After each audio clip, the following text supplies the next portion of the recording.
রাজধানীর প্রগতি সরণির কুড়িলে বসুন্ধরা গেটের সামনে বাস চাপায় বিশ্ববিদ্যালয়ের ছাত্র নিহত হয়েছে। প্রতিবাদে সকাল থেকে ওই সড়ক অবরোধ করে বিক্ষোভ করছে তার সহপাঠী শিক্ষার্থীরা।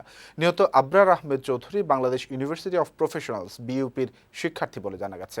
ঘাতক বাস ও চালককে আটক করেছে পুলিশ। ঢাকা উত্তরের মেয়র বাস চালকের বিচারের আশ্বাস দিলেও অবরোধ এখনও চালিয়ে যাচ্ছে বিক্ষুব্ধ শিক্ষার্থীরা। বিস্তারিত জানাচ্ছেন ফাহিম মোনায়েম। আবারও রাজধানীর সড়কে ঝরল শিক্ষার্থীর প্রাণ।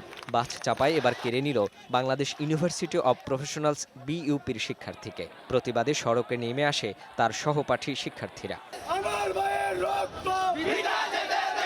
মঙ্গলবার সকাল 7টার দিকে প্রগতি সরণির যমুনা ফিউচার পার্কের সামনে জেব্রা ক্রসিং দিয়ে রাস্তা পার হচ্ছিলেন বিইউপির শিক্ষার্থী আবরার আহমেদ চৌধুরী। বেপরোয়াভাবে আসা সুপ্রভাত পরিবহনের দুটি বাসের একটি চাপা দেয় আবরারকে। ঘটনাস্থলেই তার মৃত্যু হয়।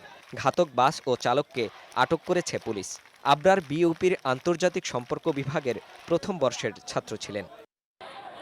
এদিকে আবরারের মৃত্যুর খবর পেয়ে শিক্ষার্থী ও এলাকাবাসী সড়ক অবরোধ করে বিক্ষোভ শুরু করেন। জেব্রা ক্রসিং এর ওপর বাস চাপা দিয়ে হত্যার জন্য চালকের সর্বোচ্চ শাস্তি দাবি জানায় তারা। এই ধরনের হত্যাকাণ্ড যেন ভবিষ্যতে আর না ঘটে, আমরা সেটাই চাই। যারা এরকম অনাকাঙ্ক্ষিত দুর্ঘটনার জন্য যারা দায়ী, তাদেরকে একটা আইনের আওতায় এনে দৃষ্টান্তমূলক শাস্তি দেওয়া তাদের। সন্তান মারা যাচ্ছে আমাদের, আজকে আপনি প্রশ্রয় দিবেন, কালকে আপনার সন্তান যাবে।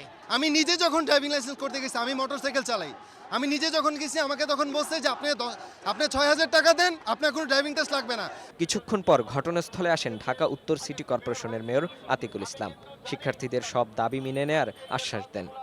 আমি তোমাদেরকে প্রতিশ্রুতি দিচ্ছি, তোমাদের থেকে যাওয়ার পরে অবশ্যই আমি মাননীয় প্রধানমন্ত্রীকে বলবো। তবে তাদের আশ্বাসের পরেও অবরোধ অব্যাহত রাখে বিক্ষুব্ধ শিক্ষার্থীরা। আমরা আশ্বাসে আশ্বস্ত হতে চাই না, কারণ আমরা তো এর কোনো ইমপ্লিমেন্টেশন দেখতে পাচ্ছি না, আমরা প্রয়োগ দেখতে চাই। এখন আমার মা আমাকে কল দিচ্ছে, এই কলের আমাদের সিকিউরিটি কি? ওরা সারাদিন একটা আতঙ্কের মধ্যে থাকে।